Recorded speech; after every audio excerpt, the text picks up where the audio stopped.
A la revolución no se le podrá imputar jamás haber asesinado un solo ciudadano, haber torturado un solo preso.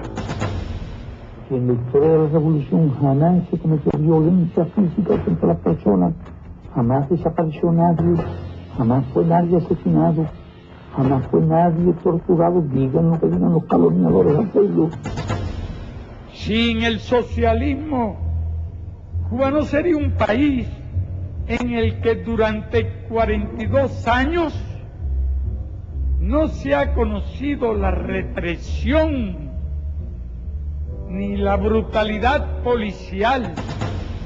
Y aquí no podrían hablar de uno solo, uno. Fíjese bien, no pueden hablar de uno, ni pueden hablar de un torturado, de uno. Para eso que acusan a Cuba de violar los derechos humanos, al país donde jamás se ha torturado un ser humano, donde jamás se ha cometido un crimen político. La Convención de las Naciones Unidas contra la Tortura y otros tratos o penas crueles, inhumanos o degradantes, define como tortura todo acto por el cual se inflija intencionalmente a una persona dolores o sufrimientos graves, ya sean físicos o mentales, con el fin de obtener de ella o de un tercero información o una confesión, de castigarla por un acto que haya cometido o se sospeche que ha cometido, o de intimidarla o coaccionarla. A mí me dieron en 3 meses 20 electroshocks. 20 electroshocks.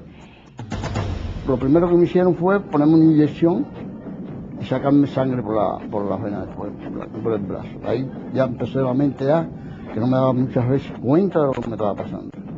Ahí cuando me pusieron esa inyección empecé a ver pollos y gallinas y cosas de esas. Estuve 2 meses que estuve allí sin comer y sin bañarme. En 2 meses no me pude bañar, nunca me dieron agua para bañarme, ni siquiera para lavarme.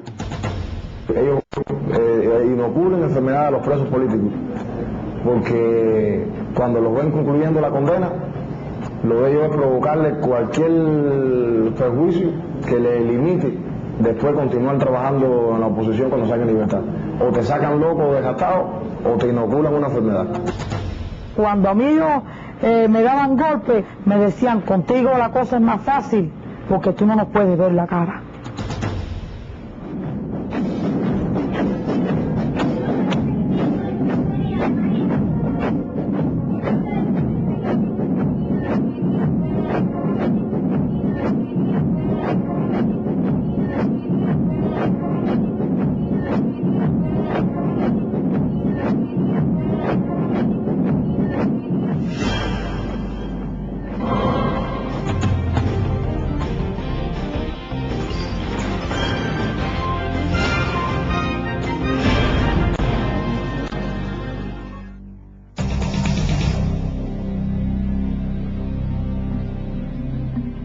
El régimen castrista, desde su llegada al poder en enero de 1959, instauró el terror como un método para perpetuarse en el poder. Miles de opositores a la naciente revolución cubana fueron ejecutados en los paredones de fusilamientos. Decenas de miles fueron detenidos, torturados y confinados en las cárceles castristas. A los 16 años de edad, en junio del año 1959, yo fui sepultado en vida. Fui llevado al castillo de Ataré y a una galera normal, como había muchos allí ya. 4 días después fui sacado de allí con 2 compañeros más, a los cuales no vi en 7 días, a partir del momento en que nos sacaron y nos metieron en gavetas. Esto es un orificio o una cavidad que tiene un fondo, o sea, una profundidad de largo. Yo calculo que entre 6,5 o 7 pies de profundidad, con una amplitud de, calculo yo, 2 a 4 pulgadas de márgenes después de mi cuerpo acostado, y una altura del doble, casi el doble de mi cuerpo, también acostado boca arriba. Imagínese usted una persona dentro de un féretro, con los pies estirados y los brazos estirado hacia los lados del cuerpo. En ocasiones, si se le cansaba, podía levantarlo y ponérselo encima del cuerpo, o sea, en la barriga, en las piernas, no más que eso. La cabeza no podía levantarla. Si levantaba la cabeza, tenía entonces el techo arriba, o sea, le daba el techo contra la cabeza. Para entrar allí había que entrar de espaldas. Ellos mandaban a uno que se metiera de espaldas y boca arriba. Y el piso, o sea, la superficie donde uno estaba acostado, tenía un desnivel, iba de menor a mayor. O sea, a medida que uno iba entrando, el cuerpo de uno se iba levantando un poco de la cintura hacia la cabeza. Y esta superficie estaba llena de unos minúsculos orificios, háganse la idea de un spring. Una vez allí, la puerta era una reja que cerraban por la parte de afuera con candado, por supuesto.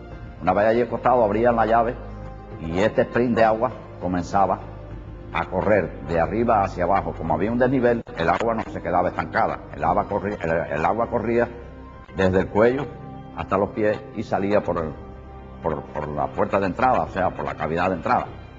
En esos 7 días no recibí alimento de ningún tipo, no tomé agua, la sentía, pero no la veía, la sentía en mi cuerpo entumido ya por el frío del agua, pero no la veía ni podía comerla, ni podía tomarla, perdón. Y en ocasiones traté de meter mi mano por debajo del cuerpo para ver si podía coger, pero ¿qué pasa? Que era un orificio muy pequeño, el agua me estaba dando contra la espalda y no había manera que yo pudiera sacar con el puño de mi mano un poco de agua para beber. A mediados de 1960, comenzó el proceso insurreccional en la región montañosa del Escambray, al centro de la isla. Rápidamente el régimen desplegó una tenaz ofensiva en la que participaron más de 60.000 efectivos. Se entablaron los primeros combates. Se arrestaron a varios guerrilleros, los que fueron cruelmente torturados en búsqueda de información.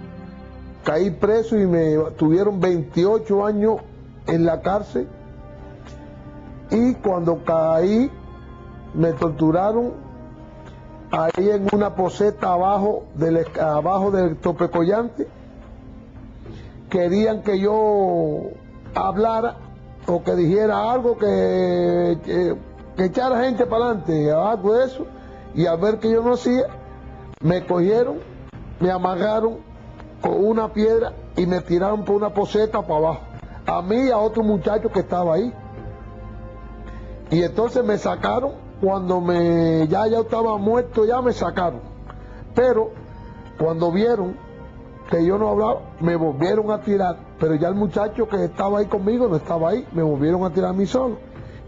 Cuando creía que yo estaba ya ahogándome, me sacaban, me apretaban, me sacaban el chorro de agua, cuando me bebían un poco, de nuevo para abajo, y ahí era, ahí, y me volvían a sacar y me volvían a tirar para abajo. No podía, ¿qué iba a hacer? Tenía que dejar que me llevara la piedra esa para abajo, y yo no sé, ya yo pensé que ya yo no iba a vivir más. Lo que uno piensa en la mente, aunque uno cuando va por abajo va pensando eso, ahí, cuando empieza a tragar agua, desesperado, y cuando ellos ven ya que uno está ahogado, sacaban a uno, y cuando ellos la verdad que uno botaba todo eso, que uno abría así, de nuevo, otra vez y ya tú sabes, la angustia que te cae a ti. La policía política castrista estableció en un principio la sede central del Departamento de Investigaciones en Quinta y 14, en la capitalina barriada de Miramar.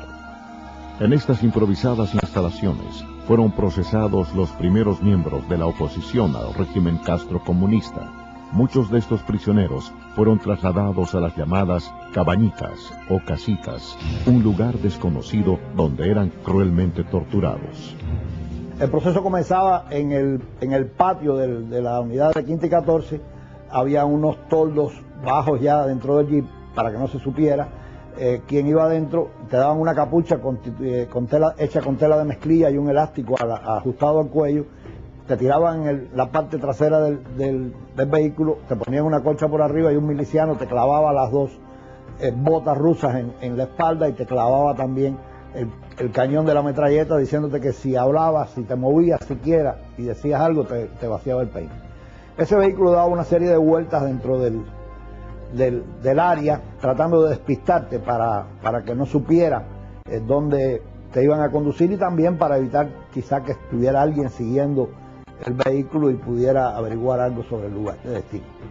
Te bajaban a un sótano que estaba equipado con un equipo también de aire acondicionado más fuerte todavía, y allí completamente desnudo estabas hasta que perdías el conocimiento. Cuando ellos veían que tú dejabas de tener convulsiones y prácticamente perdías la razón, entonces apagaban el aire y volvías, te retornaban al salón. Esto es imposible decir cuánto tiempo pasaba, y ellos para, no sé si quitarse la presión o para hacerte ver que ya tú oficialmente eres un desaparecido, le hicieron llegar a un policía del barrio allí conocido en la versión de que la noche anterior a mí me habían fusilado, y le pidieron que como una cosa humanitaria se lo dijera a mi mamá para que no siguiera yendo de cárcel en cárcel y de lugar en lugar buscándome, y que ya ella descansara. Y a mí, por supuesto, me lo dijeron, que ya mi mamá estaba haciéndome misas y cosas porque estaba convencida que yo era un desaparecido oficial.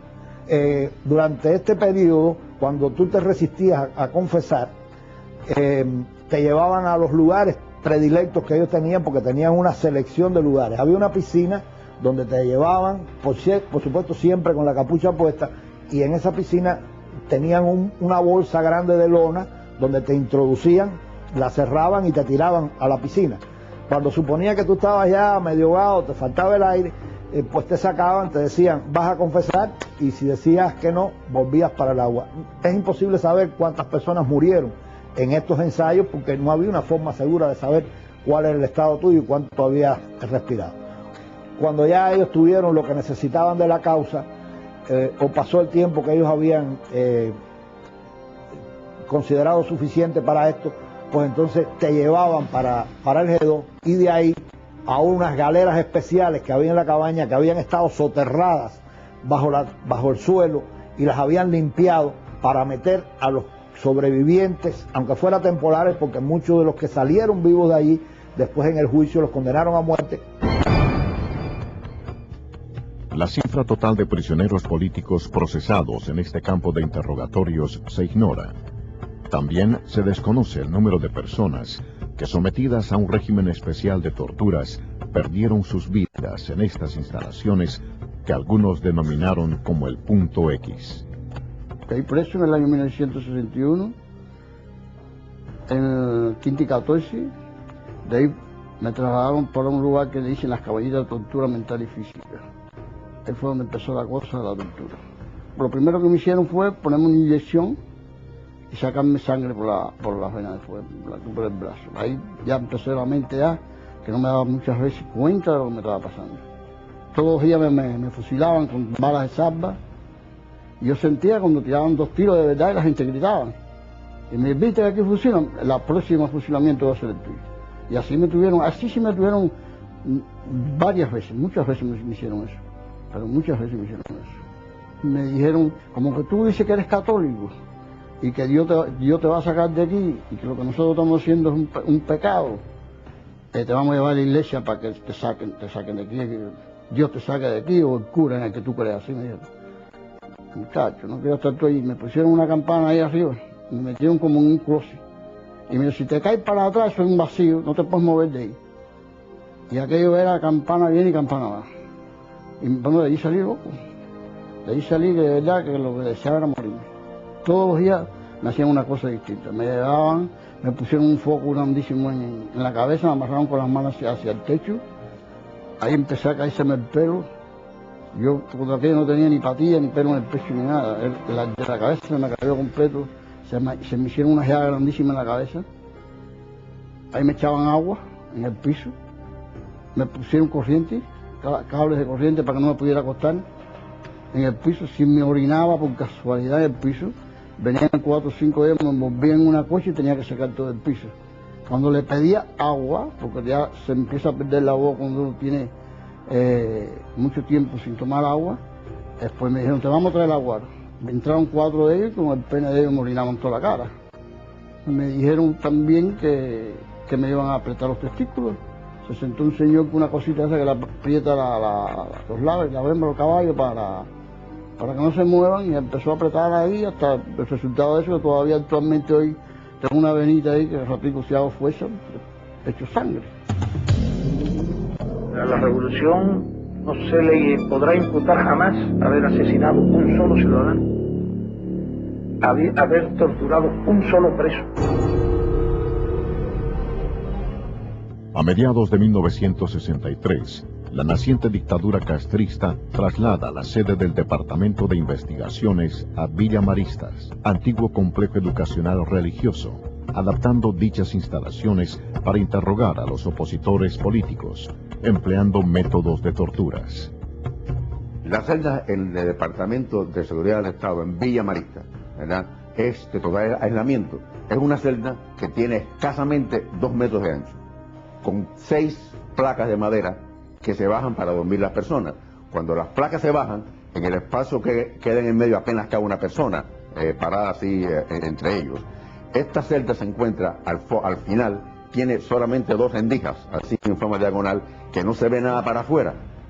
Y en la parte delantera es una reja, es una puerta de hierro, que tiene sencillamente arriba un pequeño espacio con un foquito, nada más que nunca se apaga, por lo cual uno nunca sabe la hora en que se encuentra, el día en que se encuentra.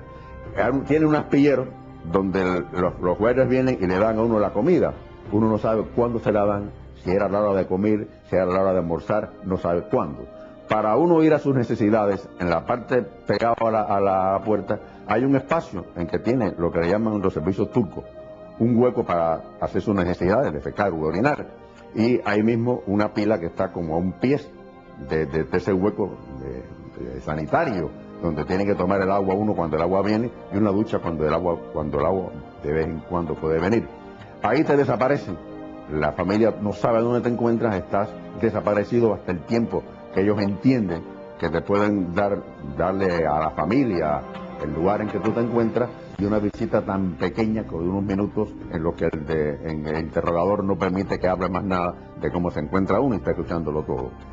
Cuando, por ejemplo, no podían sacarme la confesión de que ellos querían de un documento que habíamos publicado, en que había unos cuantos intelectuales escribiendo cosas en contra del régimen, pues en una de las sesiones pues prendieron a mi padre, y me dijo el individuo que mi padre lo habían detenido porque yo no confesaba lo que ellos querían. Ahí tuvimos un altercado y pues nada, nos vamos a las manos los dos.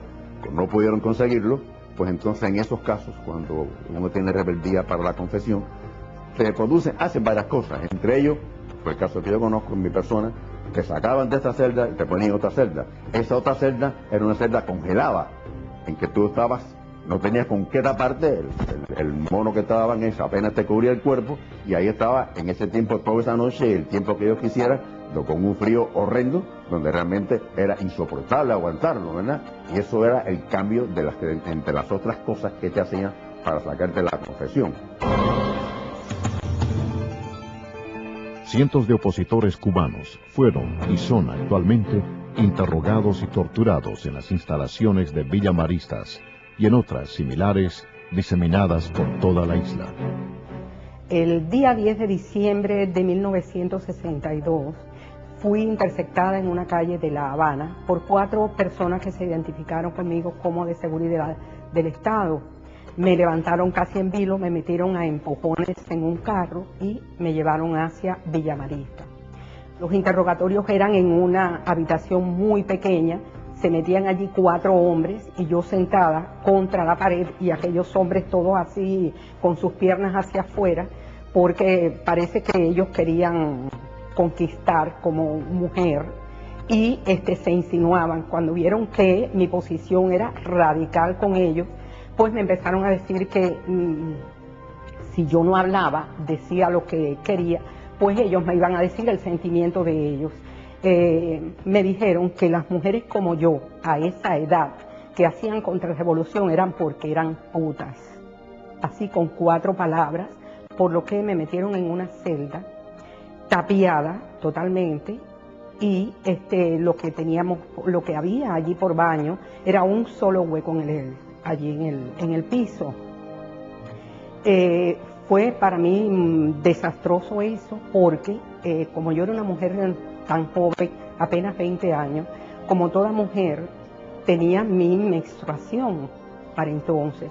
Pedí que me llevaran a un baño, no me abrieron nunca la puerta, nunca pude cambiarme, sino simplemente aquello fue muy desagradable para mí en esas condiciones de mujer, sentada, agachada en aquel hueco por donde salían ratas y donde salían cucarachas.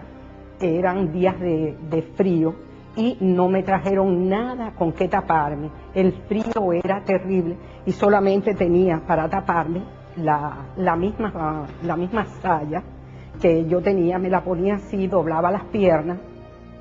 Así estuve 2 meses que estuve allí sin comer y sin bañarme. En 2 meses no me pude bañar, nunca me dieron agua para bañarme, ni siquiera para lavarme mis partes femeninas, mis partes íntimas. Nunca pude bañarme porque no lo hacían. No me daban comida porque cuando, vuelvo y repito, cuando me la daban me sacaban a un interrogatorio y no comí en todo ese tiempo. Me puse a cantar, que a mí me gusta cantar mucho, y me puse a cantar para yo no volverme loca, porque yo sabía que aquello era muy fuerte. Y empecé a cantar, la cama litera parece que estaba muy pegada al techo y los movimientos míos eran dar al techo, y siempre sentía más satisfacción cuando yo saltaba y me daba en la cabeza. Entonces llegó un momento en que yo misma me dominé y yo dije, me estoy volviendo loca, esto no puede ser.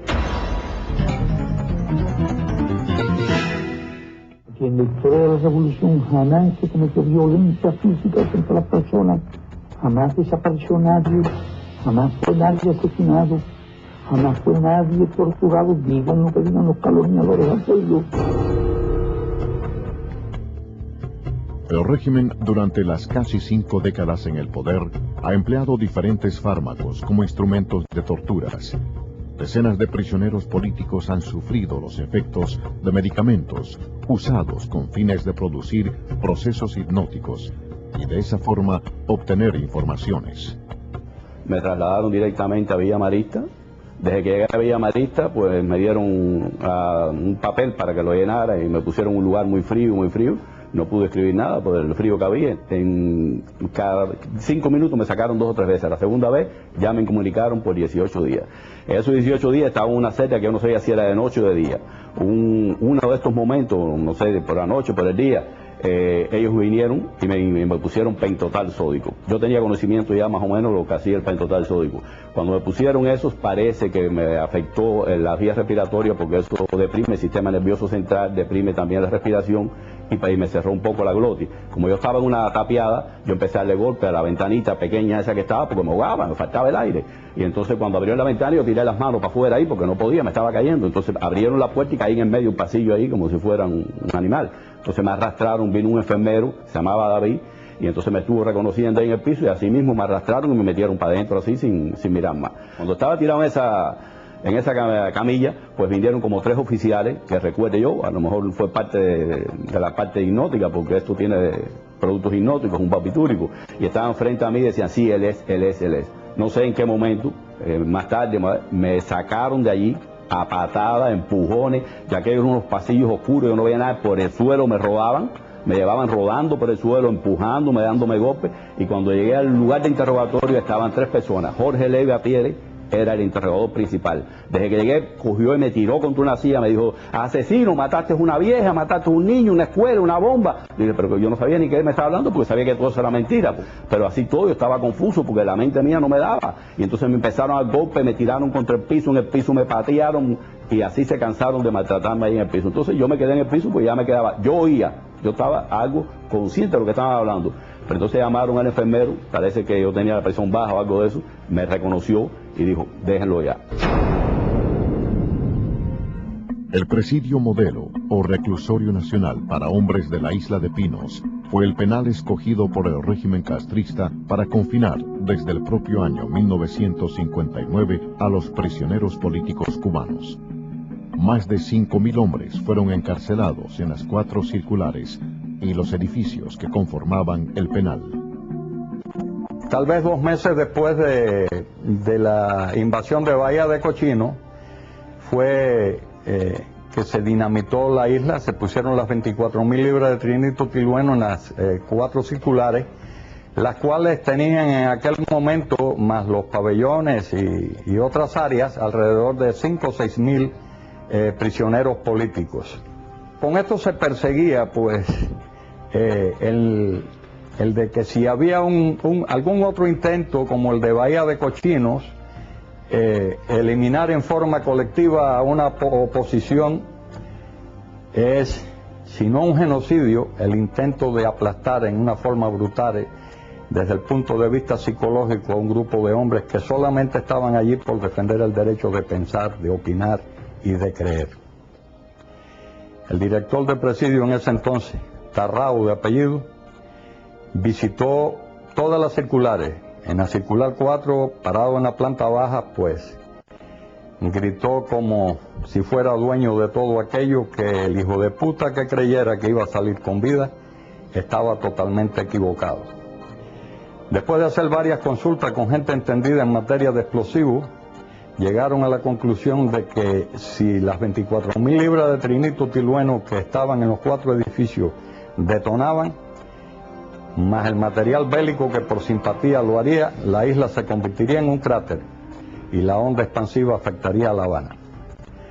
Esto, pues, produjo un sinnúmero de desajustes psíquicos, intentos de suicidio, el dormir, el comer, y aún hoy en día queda secuela en nuestras mentes, en nuestros recuerdos no se borra el haber estado durmiendo tanto tiempo sobre un colchón de explosivos en las manos de un maniático como lo es el dictador de Cuba, Fidel Castro. En junio de 1964, el régimen castrista instauró el Plan de Trabajo Forzado Camilo Cienfuegos. Más de 5.000 prisioneros políticos confinados en el reclusorio nacional de Isla de Pinos fueron obligados a laborar en condiciones infrahumanas durante 14 horas diarias, 6 días a la semana. Cuando nos mandaron a trabajar, no quisimos trabajar en ese momento.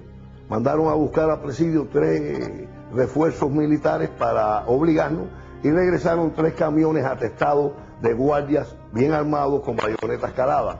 Todos ellos ya venían planeados, hicieron una fila por ambos lados, que nosotros le decimos esa fila, cuando un guardia se mira al otro, el túnel del amor, cada 48 pulgadas, 4 pies, un guardia, frente a frente. Por ahí mismo nos dijeron que nos condujéramos, empezaron las patadas, los culatazos, y saltamos la cerca y rápidamente nos sumergíamos en un agua espesa y negra.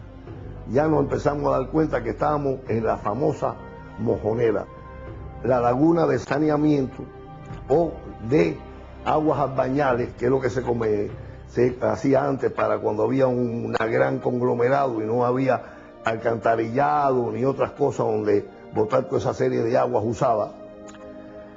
Y esa laguna se había hecho cuando se construyó el presidio en el 1928.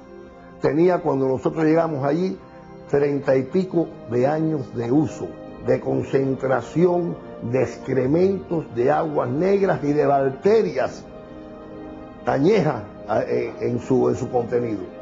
Bueno, en esas condiciones de bayonetazos, de ofensas, las ofensas eran las más grandes que se nos podían decir. El pelo de nosotros parecía un pelo conchambroso, como si fuera una pasa de más o menos 7 meses sin lavarnos la cabeza, la cara de nosotros negra, negra, negra, a veces con las partículas negras pegadas al rostro nuestro, en los labios nuestros, y así tuvimos, casi eran las 7 menos cuarto de la noche, considero yo, porque ya el sol se estaba escondiendo en la rajita del horizonte, cuando nos sacaron. A la circular llegamos de noche ya llegamos a la circular.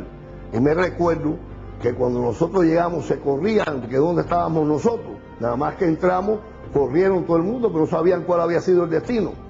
Y del lado mío había uno, que eso sí me recuerdo, y me emociona que fue a socorrer al amigo y el amigo le dijo, no me toques, échate para atrás, échate para atrás, que vuelo a fosa, abajo de fosa.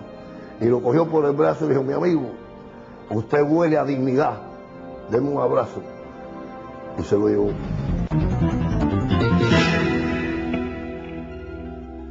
En marzo de 1967, la dictadura decide trasladar a los miles de prisioneros políticos que se encontraban en el Reclusorio Nacional de Isla de Pinos y confinarlos en decenas de nuevas prisiones que habían sido construidas a lo largo y ancho de la isla. El régimen castrista siempre le ha negado la condición de prisionero político a los reos de conciencia cubanos. Fuimos trasladados de Isla de Pinos a las distintas provincias y a mí me tocó ir hacia Huica, próximo a mi pueblo, prisión que íbamos a estrenar. Nunca nadie había estado en ella. Al llegar fuimos obligados a quitarnos los uniformes amarillos para poner los uniformes azules de los presos comunes. Un grupo de nosotros se negó a aceptar ese tipo de medidas y entró en función un grupo de yocas del Ministerio del Interior para poner en práctica para lo que habían sido entrenados. Nos agarraron, nos maniataron pie y mano a la espalda, como se amarra a los cerdos para inmovilizarlos, y nos tiraron a los baños. De ahí, 3 horas después, nos llevaron a las celdas de castigo. Fundamentalmente a las 19 y la 20, que eran cajones de concreto, de 6 pies de ancho por 5 pies de largo por 5 o 8 de altos. O sea, yo no cabía de pie allí. Fuimos hacinados 12 por celda.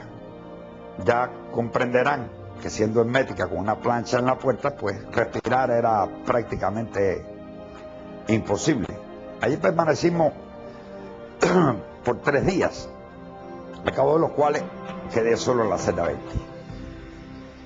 En esa celda 20 permanecí durante los próximos 6 meses, o sea, medio año, trancado, solo, totalmente desnudo, sin medias, sin calzoncillos, sin nada. Los 2 y medio meses primero no me permitieron bañarme, no tenía dónde tampoco. Y tenía que tomar agua del tubo que descargaba directamente sobre el baño turco, que es un hueco que hay en el suelo. Venían una vez al mes y me rapaban la cabeza. Sin embargo, no me cortaban ni la patilla ni el bigote, para que tuviera que tener patilla y bigote como si fuera un rebelde, entre comillas, comunista. Esta aventura en aquella celda culminó cuando un grupo de guardias vinieron a tratar de que aceptara la ropa azul de todas las formas y a negarme. Pues comenzaron a golpearme. Afortunadamente me dieron con un candado chino en la punta de una cadena en la cabeza y perdí la conciencia, no sentí el resto. Desperté en la dirección del penal, como es lógico, vestido de azul y amarrado los pies y las manos a la espalda. Durante sus casi 50 años en el poder, el régimen castrocomunista ha empleado los más crueles e inhumanos métodos de torturas. Decenas de prisioneros políticos cubanos han sido víctimas del denominado tratamiento psiquiátrico intensivo, comúnmente conocido como electroshocks o corrientazos eléctricos.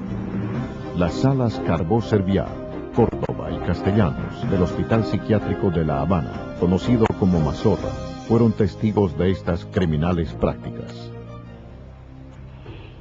A mí me dieron en 3 meses 20 electroshocks. 20 electroshocks. Yo te digo que los electroshocks me hicieron mucho daño, porque dicen las muchachitas, yo te digo muchachitas, eran las compañeras presas de las cámaras mayormente, que yo caí allí en el pabellón. No conocía a nadie, no sabía quién era y me pasaba el día con una muñeca de trapo en las manos. Lo más que yo sufrí de los electroshocks era el tiempo O sea, cuando ellos me llevaban a ver a los hermanos presos, cuando les daban los electroshocks, como a mí me lo dieron de castigo. A ellos en el salón que yo estaba era castigo para todos. Ellos eran amarrados con cadenas, a veces a tubo, arriba, con las manos cruzadas, los pies y las cadenas. Los mojaban con agua, con orines. Entonces, al aplicarles los electrodos, era mucho más fuerte. Entonces, esa tortura de oír esos gritos, porque se grita, yo tengo que haber gritado también, se grita, y esas luces, yo creo que a mí me hicieron mucho más daño que los mismos electroshocks que me dieron a mí. Los electroshocks que me dieron, es lo que te digo, cuando me tiraban en el piso, ya mojada, con orines o como fuera, como se lo habían dado a él, ya me aplicaban los electrodos, yo sí sé que me los ponían aquí abajo, cerca de la vagina, me los ponían aquí, en los senos, y aquí. Porque eso sí lo veía, que por más que batallaba, no podía con ellos. Porque inclusive utilizaban locos para que te aguantaran, y locos para que los ayudaran. Y siempre con la cara tapada. Ya llega un momento que no piensas nada. Cuando yo después salí, yo me metí, pasé casi 5 o 6 meses sin poder comer. Porque al electroshock hay que poner un aislante, o debe ponerse. Ni a ellos, ni a mí. Entonces la lengua mía, la boca mía, dicen ellas que está destrozada. Yo te hablo de ellas porque son las muchachitas. Ellas me daban cucharadas de leche, cucharadas de caldo, porque yo no podía comer. Y loca que dice que a veces no se me podían arrimar. Sin el socialismo, Cuba no sería un país en el que durante 42 años no se ha conocido la represión ni la brutalidad policial. Estos tratamientos por estímulos eléctricos modifican el funcionamiento del sistema nervioso central. El régimen castrista ha empleado durante años dichas prácticas como método de tortura para intentar extraer de las víctimas información o simplemente para desajustarlas emocionalmente. La prisión provincial de La Habana, conocida popularmente como Combinado del Este, es otro de los centros penales donde se practican estas torturas. Caí preso en los primeros días de 1981. Me llevaron enseguida a la cabaña. Después entonces me tuvieron allí como casi un mes y me trasladaron al piso 3, del edificio 3 del Combinado del Este. Me llevaron al hospital porque estaba muy excitado, decían ellos, junto con 7 muchachos más, hombres que estaban ahí. Estando en el hospital, dice una psicóloga, la psiquiatra no había llegado, que estaban esperándola, vendría en una semana o 2, que era conveniente para tranquilizarme, darme electroshock, porque el electroshock me iba a poner tranquilito. Ese mismo día hicieron así, me pusieron en una fila, éramos 7, en una colchoneta en el piso. Los electroshocks, me dijo un médico que los hay el estímulo suave y fuerte. No sé si me dieron el fuerte, me parece que sí, porque yo quedé, en cuanto empezaron a darme un día sí, un día no, esos electroshocks, que yo no recuerdo ni el electrocardiograma, no sé si me lo dieron porque la memoria se me ha ido un poco de esa época, pero recuerdo que me acostaban, me ponían unos electrodos en la cabeza y en el momento que lo ponían decía muerde. Entonces, o sea, que no era con anestesia, era sin anestesia. Y esa colchoneta estaba toda meada, corregida, horrible. Porque eso, a veces cuando tú te dan el electro, te orinas, te vas, lo desfintas. Y entonces así fuimos de hoy en día durante 7 electroshocks. Y así yo me di cuenta que cuando yo despertaba en la cama, yo tenía el día entero en un estado, por eso yo pienso que era el electroshock fuerte, porque yo estaba ido de la realidad. El tiempo, el espacio, estaban que no coordinaba las cosas que hacía. Perdía la hora de la comida cuando llegaba, se me quedaba el plato de comida sin comer. Me he quedado con una cosa que todavía yo tengo, que es que me despierto con un estado de angustia y no tengo reconocimiento de mi identidad. Fue a partir de esos electroshocks que ahí me dieron. O sea, no me conozco, sea los pocos segundos que soy un ser humano y que soy yo. Pero el nombre es el que no me viene, ni el nombre ni el lugar en que estoy, hasta que me doy cuenta que estoy en mi casa. Y que desperté y que voy a iniciar un nuevo día.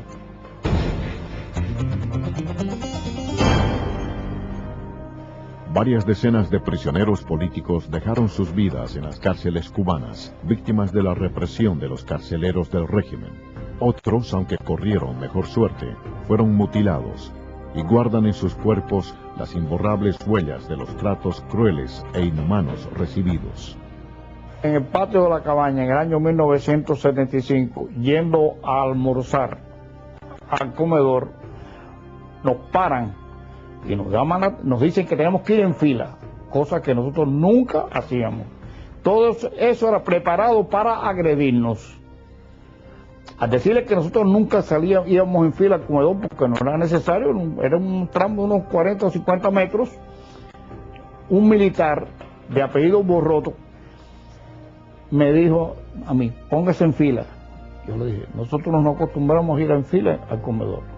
Eso fue lo único palabra que me dieron entre él y yo. En ese momento yo lo miro porque se me queda frente a mí y coge el machete, un machete que tenía en la mano, porque ya ellos venían preparados para darnos. Y en ese momento nos empiezan a dar planazos a todos, por la espalda y por donde. Y cuando yo veo a este militar que viene hacia mí, me está dando planazos por la espalda, pero no cuando viene de frente, yo me doy cuenta que quiere atacarme. Y cuando yo lo miro, coge el machete, me mete un machetazo, yo me protejo porque me tira el machetazo por el cuello, porque me tira por aquí arriba, le pongo la mano así y me tumbó ese dedo que yo no me di cuenta porque era tan rápido el machetazo que yo no me di cuenta de que había perdido un dedo. Entonces al ver yo que me tiró un machetazo, me iba a tirar del segundo, me protegí la cabeza y entonces me dio otro machetazo por aquí, por esta mano, que me la ha dejado así. Esa mano yo no puedo cerrar los dedos del machetazo que me dio. Y esta otra, se perdió el dedo y este dedo ha quedado en estas condiciones.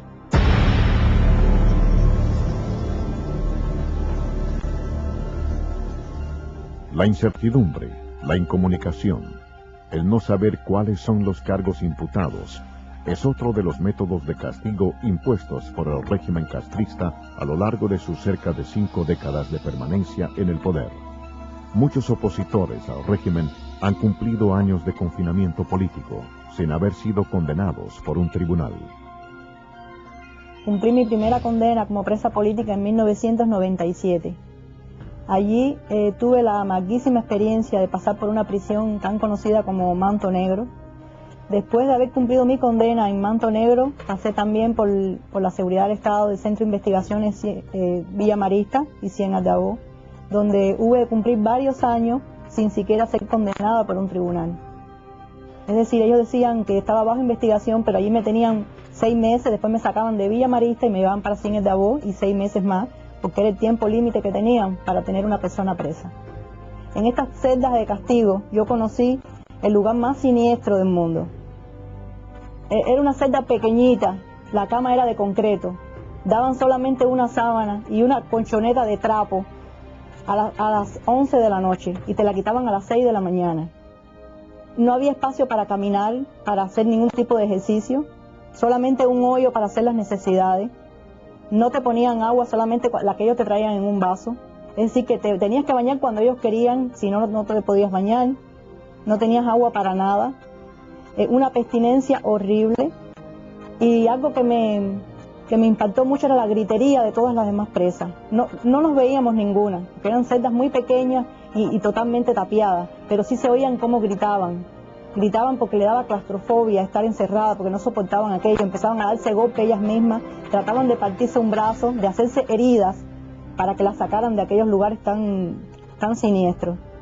Como única forma que ya me quedaba a mí en este caso de protestar contra tantas injusticias que estaban cometiendo en contra de mi persona, pues yo encontré una solución que era hacer una huelga de hambre. Definitivamente o me sacaban de la prisión o yo moría, pero yo sabía que yo no podía estar en un lugar como aquel porque no lo merecía, porque nunca había cometido ningún delito. Y así me declaré en huelga de hambre varias veces, arriesgando mi vida y mi salud, que todavía hoy en día hay secuelas, ¿no?, de todas esas huelgas de hambre que se hizo, pero era la única respuesta que uno podía en ese momento expresar. Y aquí nos podrían hablar de uno solo. Uno. Fíjese bien, no pueden hablar de uno. Ni pueden hablar de un torturado, de uno. El empleo de la asistencia médica como método de tortura ha sido otra de las prácticas empleadas por el castrismo para amedrentar a quienes se les enfrentan. Decenas de opositores al régimen sufren las secuelas de esos ensayos, semejantes a los realizados por los nazis en el campo de concentración de Auschwitz.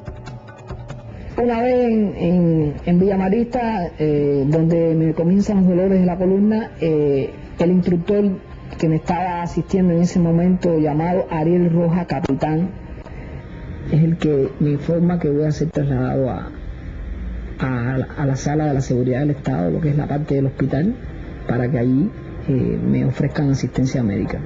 Una vez llegado a ese lugar, se entrevista conmigo un coronel, doctor, que se identifica como neurólogo, el cual me informa de que se me va a hacer una introducción de una sustancia química en mi columna vertebral que servirá como contraste para poder apreciar a través de ese contraste cuál es la causa de esos dolores por los cuales yo estoy atravesando.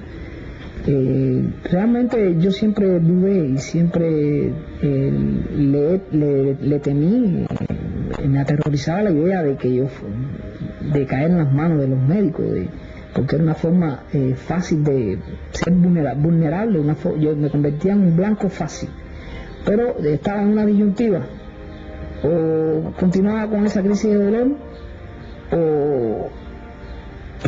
o me decidía a recibir la supuesta asistencia médica. Ahí fue mi decisión, en la que yo acepto y me hacen ese tipo de tratamiento, y muy pronto, ya a las 72 horas, yo comencé a sentir los efectos de esa introducción de esa sustancia a través del canal medular. Empecé a sentir dolores incesantes, mucho más agudos de los que tenía anteriormente, y ya no solamente en la zona de la columna, sino que en la zona de la cabeza. Toda esa sustancia se alojó en el canal medular, actualmente aparece. Toda esa sustancia se me alojó en la zona del cráneo. Tengo toda esa sustancia calcificada en mi cráneo. Desde ese entonces pude apreciar categóricamente que esa sustancia, o la asistencia que me ofrecieron en ese lugar, fue la causante de haberme trastornado de sueño hasta el presente.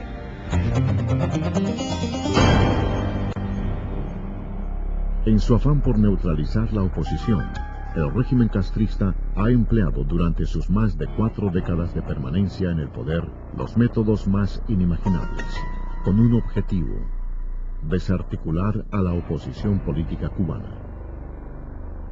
Y a mi esposo le dio un infarto. Lo llevamos para el hospital militar, que era el hospital más cerca que. Pasados 5 minutos, sale el médico y me dice que mi esposo había fallecido y que necesitaba que yo le diera unos datos. Estaba haciendo el certificado de defunción, pero yo miro así y veo a mi esposo tirado en una camilla y corro para allá. Pero cuando yo lo levanto me doy cuenta de que estaba con vida. Entonces empecé a pedirle ayuda al médico. Empecé a pedirle ayuda y ayuda y ayuda. Tuve que decir una grosería, gritado, y decirle que no estaban contando ni tuerca ni tornillo, que estaban trabajando con seres humanos. Y llegó hasta donde estaba él y se dio cuenta efectivamente que estaba con vida, que era innegable. Entonces me separó y me dijo que saliera. Le dieron reanimación, efectivamente estaba con vida. Pero tuvo una anoxia cerebral que lo llevó a un coma irreversible. Ahí duró 17 días. Yo no puedo decir, porque no tengo la prueba de que lo dejaron morir, pero sí tengo eso por dentro, de por estar yo en contra del sistema, que no le hayan prestado la atención que se merecía.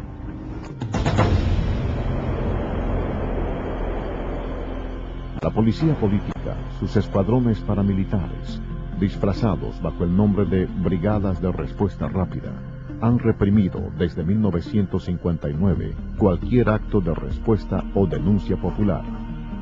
Estas tropas, entrenadas por el régimen, han maltratado y torturado a los pacíficos opositores sin importarles su condición social, sexo e incluso limitaciones físicas.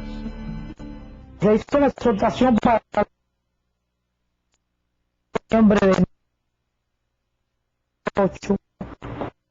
Y entonces hicieron una citación para una iglesia y ya habían vigilancia de tropas especiales y le habían hecho la advertencia a mi madre que no fuera porque iba a ser mal para mí.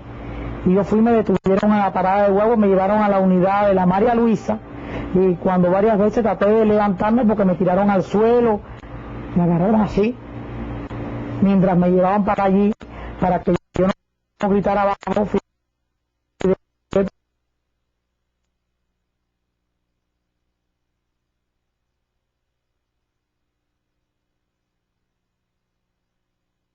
Mano cerrada y una camisa de manga larga. Se me hizo una propuesta para que yo saliera de los derechos humanos, fue en el DTI cuando me detuvieron con Vicé. Pues entonces sí me hicieron una propuesta que si yo me quitaba de la oposición, pues ellos me iban a dar las oportunidades que no me dieron en mi niñez, de estudiar todo lo que yo quisiera. Y yo dije que cuando yo daba un paso hacia adelante, no daba ninguno hacia atrás, que ya era demasiado tarde, porque los malos tratos ya estaban hechos y eran una cosa imborrable en mi vida. Desde su llegada al poder, el castrismo ha enfrentado a quienes se les oponen política y pacíficamente.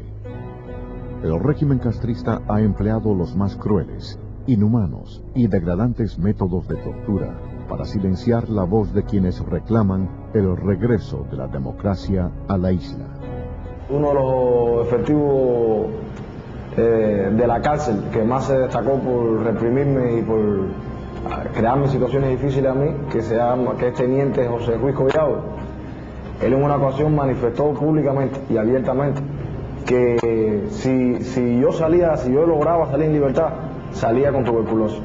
Ellos inoculan enfermedad a los presos políticos, porque cuando los ven concluyendo la condena, lo de ellos es provocarle cualquier perjuicio que le limite después continuar trabajando en la oposición cuando salgan en libertad. O te sacan loco o desgastado, o te inoculan una enfermedad. 2 o 3 meses antes de yo salir en libertad, me hice análisis en la prisión de puto, me hice análisis de sangre, entre otros análisis, todos dieron negativo. Cuando salí en libertad, me hice análisis en el policlínico de mi municipio, en Camajuaní, y entonces me hice una placa también, y entonces la placa dio una lesión en el pulmón izquierdo, y el médico que me atendió de una forma que no es ética como un médico, porque me dijo que cuando miró la placa me dijo así mismo literalmente: coño, mi negro, qué fatal te pusiste, acababa de salir en libertad y se te olvidaron los carnavales de Camajuaní, porque esto que veo en la placa, si no es cáncer, es tuberculosis. Y entonces a partir de ahí me hice unos cuantos análisis y dio tuberculosis en codificación número 3. Este es el uniforme carcelario en Cuba, y el que fue entregado también en el invierno más crudo de Cuba, en el invierno del 2000. Esta es la camisa sin manga, sin cuello, todo el uniforme carcelario, entregado en el invierno más crudo del 2000, y con esta misma tela se produce en la caja de muertos en Cuba. Así que el mensaje que recibe tu subconsciente es que estás en un lugar que va camino a la muerte.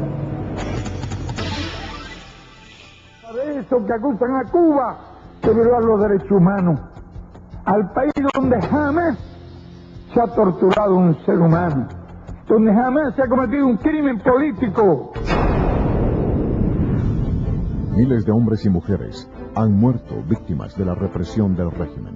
41 personas, muchas de ellas menores de edad, fueron asesinadas en la madrugada del 13 de julio de 1994, cuando tratando de escapar de la isla en un viejo remolcador, fueron embestidos por embarcaciones castristas frente a las costas de La Habana. En ningún momento nos dijeron que nos pararan, que nos paráramos ni nada. Ellos lo que hicieron fue echarnos agua. Entonces llega el momento en que ya vemos que nosotros no podemos seguir, porque entonces sí iba a ser fatal, y paramos, porque ya el agua estaba entrando. Entonces paramos y se lo dijimos, mira, nosotros viramos para atrás, nosotros vamos a virar para atrás, ya estamos parados, y ellos nos vieron parados y todo. Y le decíamos que no nos hiciera daño, que llevábamos niños ahí, le enseñábamos a los niños que seguían echando agua. Entonces después vinieron dos más, como a 7 niños allá. Y se pusieron uno por cada lado, uno va al frente, otro atrás, y entonces de atrás se subió arriba del barco, y ahí fue donde le dio el golpe por el lado y lo viró. Y todos nos hundimos, y el barco se hundió inmediatamente, pero los que estábamos afuera tratamos de subir, estaba muy profundo también. Yo llevaba al niño mío, llevaba aguantado, y yo no lo solté. Entonces yo subí, pero yo no sé nadar ni nada de eso. Entonces subí, pero volvía de nuevo para abajo. Entonces cuando subo, hay una mujer que estaba flotando al lado mío y me aguanté de ella y cargo al niño. Y entonces había mucho oleaje. Entonces